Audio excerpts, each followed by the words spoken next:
Okay, so today we are looking at page 122 out of our instruction book, our Ready Math instruction book. Okay, it says use what you know. You've learned how to solve linear equations with variables on one side of the equation. In this lesson, you'll learn how to solve linear equations with variables on both sides of the equation. Take a look at this problem. The square and equilateral triangles shown have the same perimeter. What is the value of x?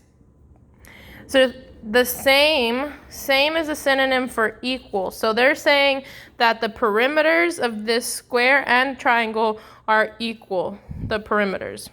Okay? Use the math you already know to solve this problem. The perimeter of the square is 4 times x plus 3, and the perimeter of the triangle is 3 times 3x minus 1. It's 4 times this because this is the value of one side, and there are 4 sides on a square. The one for the triangle is 3 times this because this is the side length and there are 3 sides on a triangle. That's where they got this 3 from, and the 4 because there are 4 sides on the square. Because the perimeters are the same, that means that 4 times x plus 3 is equal to 3 times 3x minus 1. They're telling you try substituting 3 for x in the equation. Do you get a true statement and explain? So I'm just going to do this here. We have 4x plus 3. Seems like my pen isn't writing very good. 4 times x plus 3 equals 3 times 3x. Let me get a different pen. 3 times 3x minus 1. Okay, and they are equal.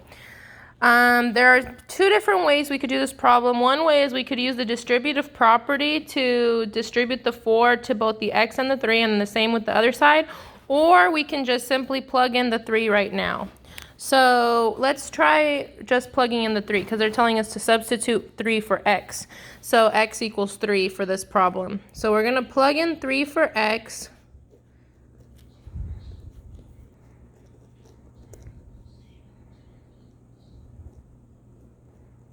Okay, so what we always do, according to PEMDAS, we do parentheses first. So 3 plus 3 would be 6.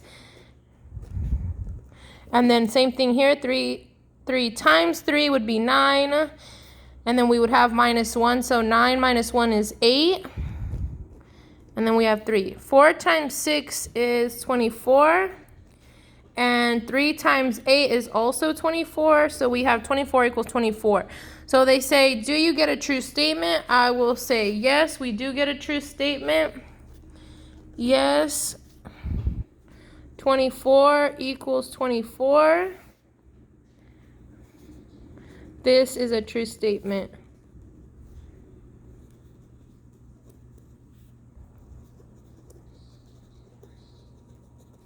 Okay. For B, it says use the distributive property to transform 4 times x plus 3 equals 3 times 3x minus 1 into a simpler form without parentheses. So I don't have any extra space here. I'm going to grab myself a sticky note or a piece of scratch paper to do this. Okay, here I have gotten a piece of scratch paper and I'm going to do the distributive property for this problem. So I have 4 times x plus 3 is equal to 3 times 3x minus 1. And the distributive property just basically tells us that we're going to multiply the 4 into the equation before we do anything else. So this would be 4 times x, which is 4x, plus 4 times 3, which is 12. And then on this side, we have 3 times 3x, which would be 9x, and 3 times negative 1, which would be negative 3. So this would be the this would be the equation simplified using distributive property. So we're going to write that for B. So for B, it's going to be 4x plus 12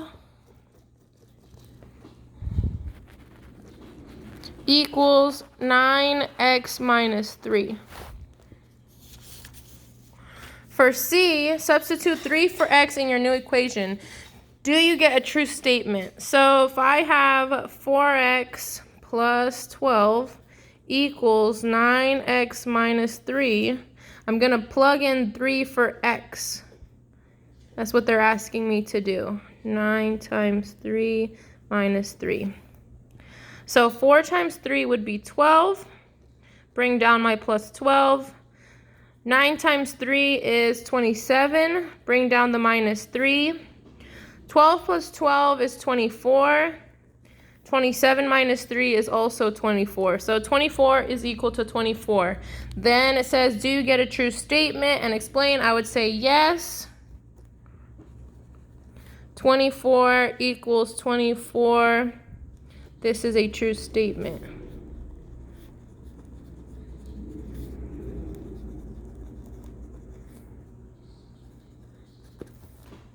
Okay. For question D, it says you can transform 4x plus 12 equals 9x minus 3 again into a simpler form by subtracting 4x from both sides to get 12 equals 5x minus 3. So they're saying if you do, for this equation, you do minus 4x on both sides, you'll get 12 equals 5x minus 3. And then if you substitute 3 for x in the equation 12 equals 5x minus 3, do you still get a true statement? So I'm going to do that here on this separate piece of paper. This was for part B. Now I'm going to do part C here. Part C, oh, no, we're on part D already, my bad. Part D. And it's 12 equals 5x minus 3. 12 equals 5x minus 3. And they're asking us to plug in 3 for x. So I'm going to put a 3 for my x. Keep my 5, bring down the minus 3, and the equals 12 part. So if I simplify, 5 times 3 is 15. Bring down the minus 3 and the equals 12. 15 minus 3 is 12, and then I have equals 12. So it says, do you still get a true statement? Yes. 12 equals 5 times 3 minus 3.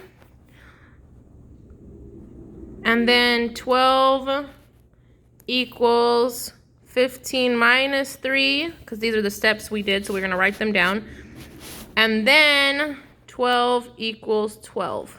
That's pretty much as long as you show your 3 steps. First, you plug in 3, simplify to 15 minus 3, and then simplifies to 12. 12 equals 12. So yes, it is a true statement. E. You can continue to transform 12 equals 5x minus 3 into a simpler form by adding 3 to both sides to get 15 equals 5x. So they're saying if you did plus 3 here on both sides, this minus 3 would go away, and then this 12 would become a 15. That's how they got this. 15 equals 5x. So now they're saying when x equals 3, do you get a true statement? So if we plug in 3 for this x here, I'm just going to do it here on the line. 15 minus 5 times 3, equals. Is that true? Well, 5 times 3 equals 15. So then this would be 15 equals 15. This is supposed to be an arrow. Sorry. So 15 equals 15. So is it a true statement? Yes. Now for F. Finally, divide both sides of 15 equals 5x by 5. What is the result? So if you divide by 5 on both sides, 15 divided by 5 gives you 3, and 5x divided by 5 gives you x. So the result would be x equals 3. A little messy. Okay, now we're going to look at the find out more, page 123. Says, in use what you know, you transform the original equation into simpler and simpler forms. Each time substituting 3 for x resulted in a true statement. The transformations didn't change the solution to the equation.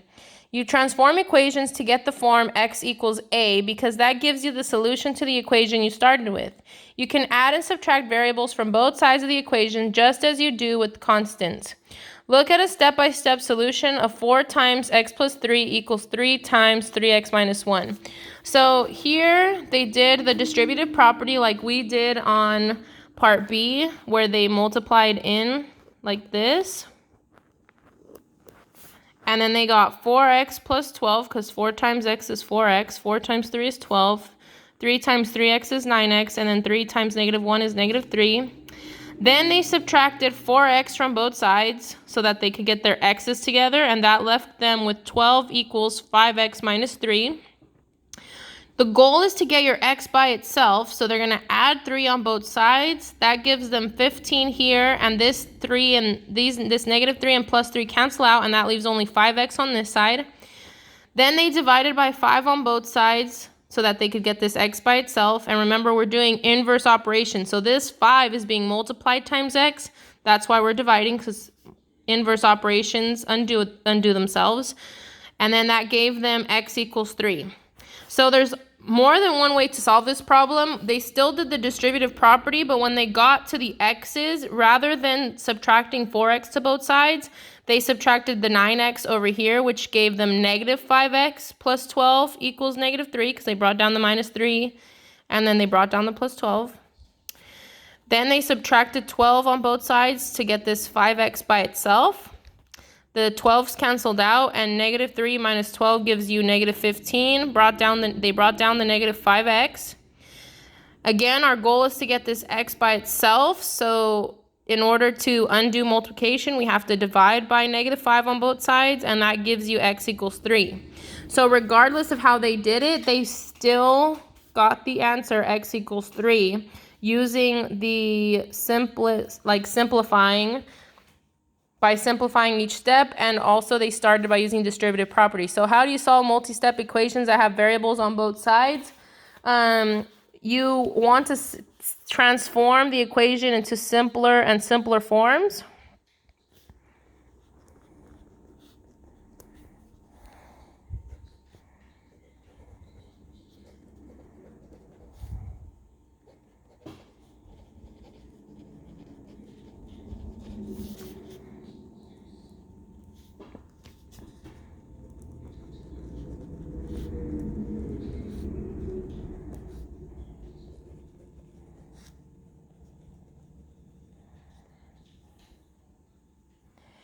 You can also use the distributive property. That's what they did.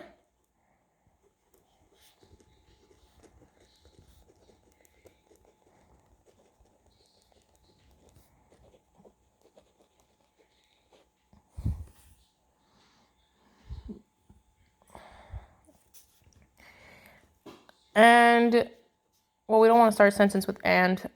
We could say, the other important factor is to use inverse operations. I'm going to say use inverse operations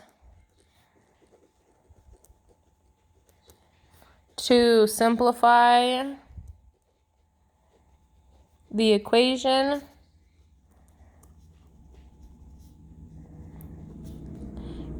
and work to get x by itself. That's the goal, right? To get x by itself.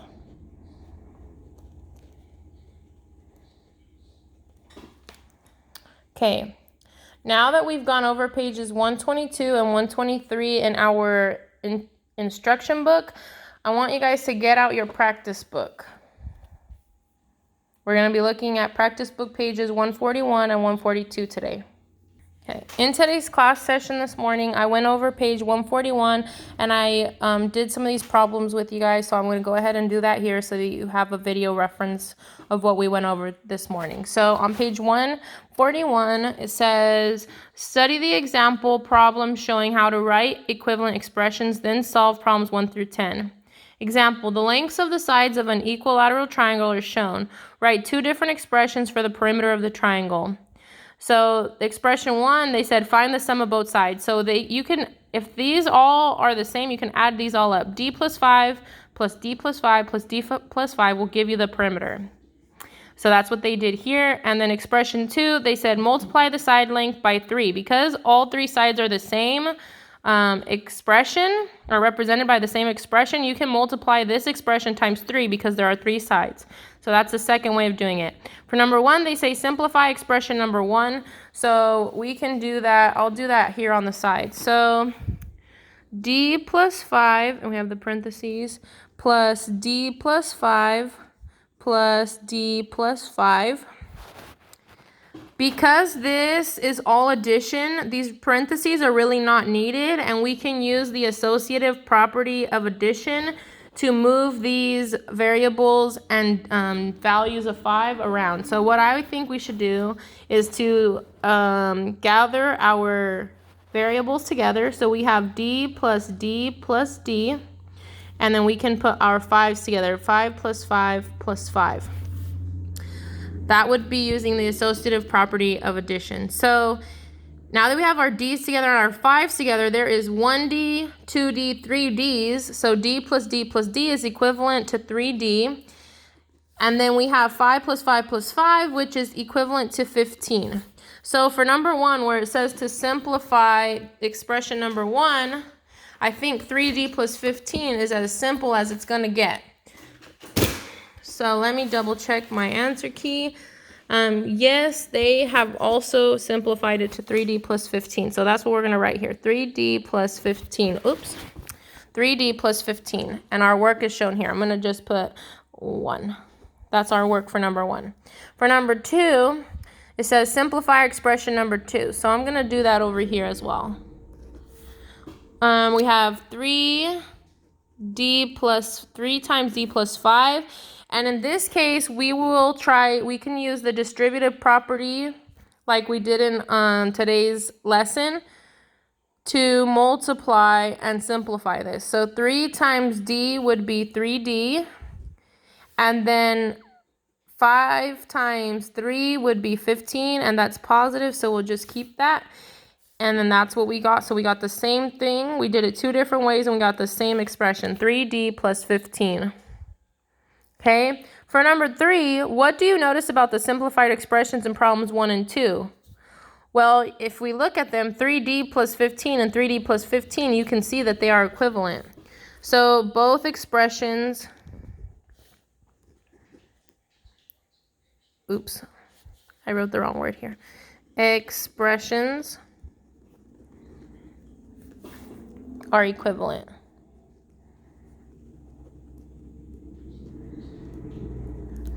Or we could say the expressions are equivalent, I guess. It doesn't matter which way, whichever way. The expressions are equivalent. That works too. 4, Jessica rewrites expression 1 as d plus d plus d plus 5 plus 5 plus 5. That's what we did up here. Why might she have done this? Well, the reason we did that was to get the things that look the same together. And another way to say things that look the same is called like terms. In math, we would call them like terms. So we wanted to gather our like terms. We did this, or she did this, doesn't matter, we did it too. So we say we did this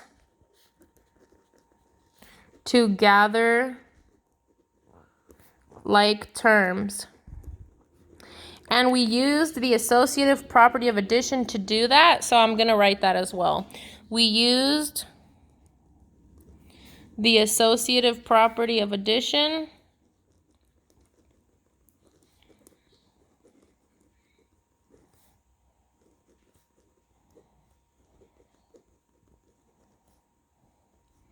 to simplify. Okay. Number 5 is Jessica's expression equivalent to expression 2. Explain how you know. Well, we simplified and we got 3d plus 15. And that's the same as what we got for number 2. So we can say we simplified her expression to 3d plus 15.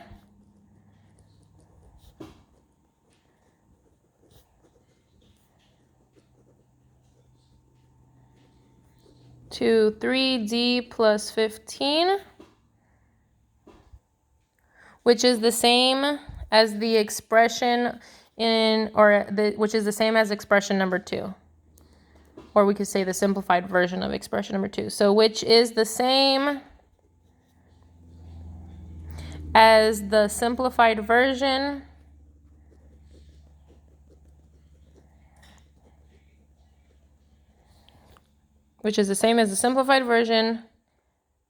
of number 2, or of expression 2.